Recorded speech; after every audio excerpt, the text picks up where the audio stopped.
Hi everyone, क्या हाल चाल। I hope आपके साथ सब बढ़िया चल रहा होगा। तो जैसे यहाँ पे मेंशन्ड है, आज हम क्या डिस्कस करने वाले हैं कि मार्केट को प्लान कैसे करें कि आज आपको बाय करना है या सेल करना है ऑन एन इंट्राडे लेवल। ठीक है, कि अगर आप एक इंट्राडे ट्रेड लेने के लिए आए हो आज मार्केट में 9:15 में, आपका माइंडसेट क्या होना। मैं आपको एक फायदा बताता हूँ मार्केट का। देखो, मार्केट एक ऐसी चीज है जो एक ही दिन के अंदर इंट्राडे लेवल पे आपको सेलिंग अपॉर्चुनिटी भी देती है, बाइंग अपॉर्चुनिटी भी देती है। देखो कितना बड़ा सेलिंग आया, बट उतना ही उससे 50% रिकवरी वाला बाइंग भी आया।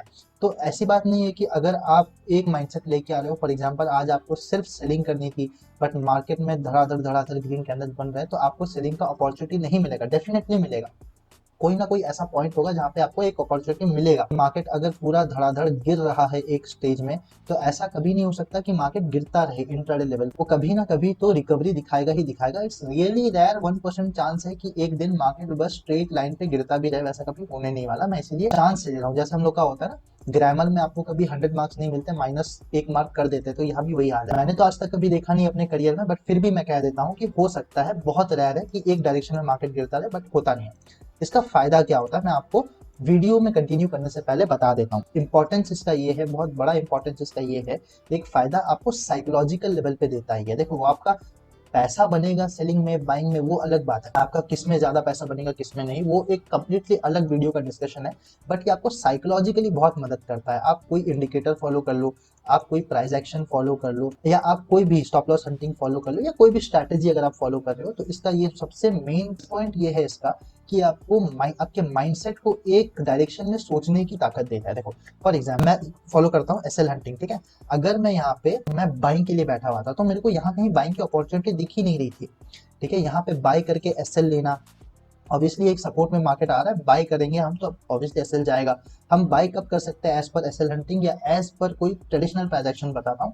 हम बाय तभी कर सकते हैं जब रेजिस्टेंस ब्रेक होगा या तो प्राइस सपोर्ट पे आएगा, तब बात आएगा। ठीक है, इन्हीं दो सिचुएशन पे हम बाय कर सकते हैं। और अगर हमारा माइंडसेट उस दिन बाइंग का है, तो हम इन्हीं दो एस्पेक्ट में, इन्हीं दो पोजीशन में ही हम ट्रिगर होंगे। मार्केट जब भी जहां भी चलता रहे उसमें हमको कुछ करना नहीं, हमको बस वेट करना है। जबकि मार्केट इन दो सिचुएशंस में आएगा, इन दो जोन्स में आएगा, तब मार्केट हमसे बच के जा नहीं सकता। तो ये इसका इंपॉर्टेंट ओवरऑल फैक्टर है। वन वे सोचने का फायदा क्या है, ये सारी चीजें क्लियर कर लेने के बाद चलिए अभी हम डायरेक्टली चलते हैं डायरेक्टली टॉपिक के ऊपर। आपके साथ ऐसे बहुत बार हुआ होगा कि फॉर एग्जाम्पल आज आपने सेल किया और आपका एसएल चला गया। आप ये सोचते कि यार आज अगर बाय कर लेता था ना, मेरा प्रॉफिट मिल जाता। या फॉर एग्जांपल आज आपने बाय किया, आपका एसएल चला गया, आप सोचते कि ट्रेड लेने के बाद ऑफ कोर्स आप सोचते कि आप अगर सेल का ट्रेड लेते तो आपका एसएल बच जाता। तो इस रिग्रेट से ये चीज बचाती है आपको, एक लाइन में सोचने का, एक स्ट्रेट पाथ में सोचने का आपको ये ताकत देता है, पावर देता है। ठीक है, अपने माइंड को उसी स्ट्रक्चर में सोचने का ये डिटरमाइन, ये डिसिप्लिन रखता है आपके माइंड को।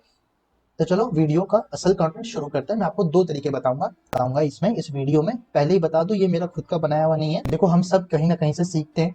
तो मैंने पहला जो है इंट्राडे प्रेडिक्शन कैंडल को देख के, वो मैंने सीखा है सुभाषिश पानी जी से, जो कि है पावर ऑफ स्टॉक्स वाले।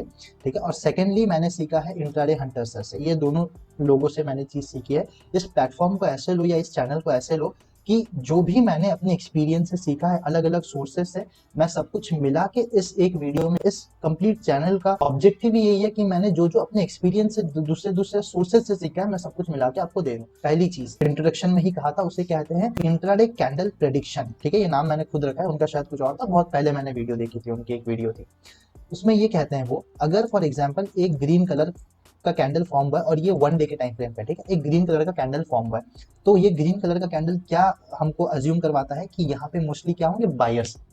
ठीक है, और समझ लो उसके बाद एक गैप अप प्रेडिक्ट होता है मार्केट में, मार्केट गैप अप करता है। अगर गैप अप करता है, यहाँ पे होने वाली है प्रॉफिट बुकिंग। इनके जो प्रॉफिट्स हैं, इनको प्रॉफिट दिखेंगे, प्रॉफिट बुकिंग आएगी। आप तुरंत आप एक बात बताओ, अगर आपने बाय किया है यहाँ पे, प्रॉफिट बुकिंग करोगे तो सेल करोगे, सेल जब करोगे तो यहाँ पे सप्लाई बढ़ जाएगा, सप्लाई जब आ जाएगा तो रेड कैंडल फॉर्म होगी। तो ये एक सिंपल लॉजिक है इनका कि एक रेड कैंडल फॉर्म होगी, कहने का मतलब है मार्केट सेल में जा सकता है, उस दिन की प्रोबेबिलिटी ज्यादा है सेल में जाने की। ठीक है, वैसे ही अगर एक ग्रीन कैंडल फॉर्म होता है और एक गैप डाउन खुलता है, गैप डाउन में क्या मैक्सिमम प्रोबेबिलिटी होगी, गैप डाउन में भी वही प्रोबेबिलिटी होगी। इनको जो प्रेजेंट थे पहले से, उनको क्या दिखेगा, लॉस। उनको जब लॉस दिखेगा, बाय का साइड है उनका, वो सेल करेंगे, सेल जब करेंगे तो सप्लाई ज्यादा आएगा, सप्लाई ज्यादा आएगा तो अगेन रेड कैंडल। ठीक है, तो फिर से प्रेडिक्शन हो जाता है कि अगेन ग्रीन कैंडल के बाद एक रेड कैंडल बन सकती है, गैप अप या गैप डाउन, दोनों सिचुएशन में। मैं आपको एक एक एग्जाम्पल लगे हाथ दिखाता ही चलता हूँ। हम 1 डे के टाइम फ्रेम पे चलते हैं। 1 डे के टाइम फ्रेम पे हमने डिस्कस किया था गैप, ग्रीन कैंडल के बाद अगर गैप अप ओपनिंग, ये देख रहे हो नेक्स्ट कैंडल, लास्ट कैंडल ही बैंक निफ्टी का ऐसा परफॉर्म किया है, ऐसा परफॉर्म किया, ठीक है। हाँ, मैं ये पहले क्लियर कर दूं, ये डोजी में काम नहीं करती। अगर आपकी प्रीवियस कैंडल डोजी है तो उसको करंट प्राइस एक्शन ही आपको देखना पड़ेगा।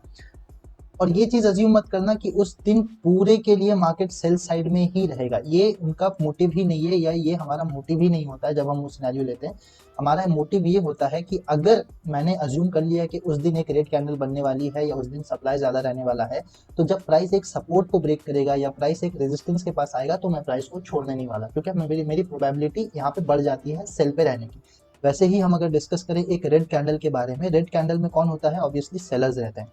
सेलर्स के साथ अगर मार्केट गैप अब खुलता है, आप ये मेरे को बताओ, इनको लॉस दिखेगा। अगर इनको दिखता है लॉस, इनका सेल का था, अब आ जाएगा यहाँ पे बाइंग ऑर्डर्स, बाइंग जब आएंगे अब बढ़ जाएगा इनका डिमांड, डिमांड जब बढ़ जाएगा तो कौन सा कैंडल बनेगा, कौन से कलर का, ऑब्वियसली ग्रीन कलर का कैंडल।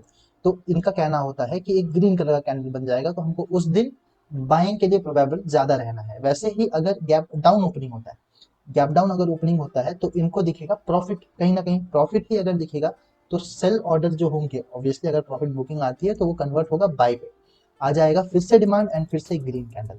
तो ये बहुत अच्छे से ये चीजें काम करती है, मैंने खुद इसको एक्सपीरियंस किया है। 80% of the times they hit the exact point that we refer. अगर हम ग्रीन कैंडल का सोच के आते हैं तो ग्रीन कैंडल ही बनता है। फिर से बोल रहा हूँ, इसका ये मतलब नहीं है कि उस दिन मार्केट पूरा बुलिश रहेगा, बट आपको उस दिन एक बुलिश ट्रेड का अपॉर्चुनिटी मिलेगा, ये पक्की बात है। एक डे के टाइम फ्रेम पे एग्जांपल भी दिखा देता हूँ। ये है रेड कैंडल पे गैप अप या गैप डाउन एक ग्रीन कैंडल बनता है, ये देख लो। अगर हम इसका देखें, रेड कैंडल पे गैप अप या गैप डाउन एक ग्रीन कैंडल बनता है, ये देख रहे हो कितना कितना शार्प एग्जाम्पल है ये हमने देखा गैप डाउन का।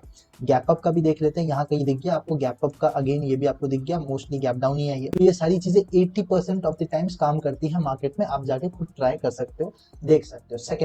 सेकंड हमारा स्ट्रैटेजी के ऊपर आते हैं जो हमने इंट्राडे सर से सीखी है, इंट्राडे हंटर सर से। वो है कि एसएल्स जहां पे ज्यादा प्रेजेंट हो, मार्केट स्टार्टिंग में वहां पे कंटिन्यू करेगा। कहने का मतलब है अगर मैं 5 मिनट्स के टाइम फ्रेम पे आऊं और हमको क्या दिख रहा है, हमको ये चीज दिख रही है कि यहाँ पे ऑब्वियसली बायर्स हो सकते हैं, दो यहाँ पे प्रेजेंट नहीं होंगे, मैं आपको एग्जांपल की तरह बता रहा हूँ बस। यहाँ पे सेलर्स हो सकते हैं, ठीक है, अगेन यहाँ पे सेलर्स हो सकते हैं। अगर मार्केट यहाँ कहीं खुलती है और हमको कोई ऐसा प्राइस एक्शन दिखे कि मार्केट ऊपर जा सकता है, इन सेलर्स का एसएल हंट करने के लिए एक बुलिश ट्रेड प्लान कर सकते हैं यहाँ पे। ये बिल्कुल भी कोई कॉल या टिप नहीं है, ऐसा बिल्कुल नहीं होने वाला। अब तक जो सेलर्स होंगे निकल चुके होंगे, यहाँ ना सेलर है, यहाँ भी सेलर नहीं है, यहाँ भी बायर नहीं, मैं बस बताने के लिए कह रहा हूँ। मोस्टली स्टॉप लॉसेस जहां प्रेजेंट होंगे मार्केट वहां चल सकता है, ये इंट्राडे हंटर सर का नॉलेज से मैंने एक चीज लिया है। अगर मार्केट थोड़ा ऊपर खुलता है यहाँ कहीं, तो इस क्लोजिंग प्राइस के रिजेक्शन के बाद हम लोग ऊपर का ट्रेड प्लान कर सकते हैं। ऐसे भी आप प्लान कर सकते हो कि आपको बाय साइड जाना है या सेल साइड जाना है। पर्सनली मुझे सबसे अच्छा लगा वो वाला फर्स्ट वाला तरीका जो मैंने आपको एक्सप्लेन किया था। 80% ऑफ द चांस अगर आपके पास आ जाता है कि आप अजम्पशन मिल जाता है कि आपको बाय करना है या सेल करना है, तो आपका आधा काम हो ही जाता है। आपको सिर्फ बाइंग ट्रेड लेने हैं या तो सेलिंग ट्रेड लेने हैं उस दिन के लिए। ज्यादा कंफ्यूजन से आप बचे रहोगे। आई होप मैंने इस लॉजिक के साथ आपके साथ जस्टिस किया, आपको समझाने में आपको अच्छे से समझ में आया है। तो मेक श्योर इस वीडियो को लाइक करो, शेयर करो अपने दोस्तों के साथ, कमेंट करो नेक्स्ट टॉपिक आपको किस चीज़ के बारे में चाहिए, उसके ऊपर मैं वीडियो बनाऊं, मैं ज़रूर से बना दूंगा। व्हाट्सएप कर सकते हो, मैं रिप्लाई भी दे दूँ।